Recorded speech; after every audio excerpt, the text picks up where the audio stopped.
President Donald Trump expressed optimism that U.S. negotiators could secure a ceasefire with Russia in the Ukraine conflict. Trump's envoy Steve Witkoff is set to meet with Russian officials in Moscow.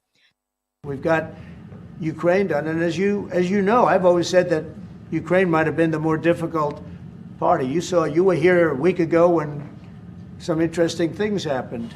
I had somebody that didn't seem to want peace. Now he's agreed to peace.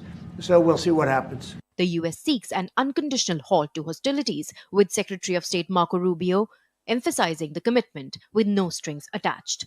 While Kremlin did not indicate willingness to stop fighting despite the devastating humanitarian toll, it said that it was awaiting the details of the U.S.-Ukrainian proposal for 30-day ceasefire in the conflict with Russia that was agreed upon this week. Ukraine's President Volodymyr Zelensky expressed his country's readiness to accept a ceasefire deal, noting the US is willing to take strong action if Russia refuses. The US has warned of devastating sanctions if Russia rejects the proposal.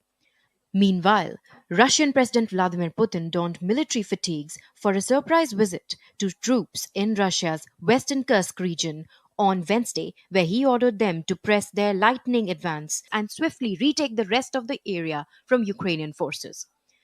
Our task is in the nearest future, in the shortest possible time, to completely defeat the enemy who has dug in on the territory of Kursk region and is still conducting military operations here.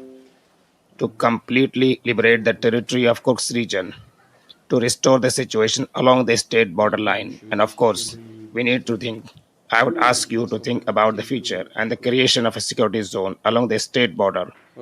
We need to think about this too. Russia has claimed to have made significant new advances against Ukrainian forces in Kursk. The Russian army had taken control of 5 settlements in Kursk and 2 settlements in Donetsk region over the past day. The international community is closely watching the developments, with European defense ministers meeting in Paris to discuss supporting Ukraine. The US-Ukraine proposal marks a significant diplomatic effort. However, the outcome remains uncertain due to Russia's history of intransigence. Antra Sinha for DD India.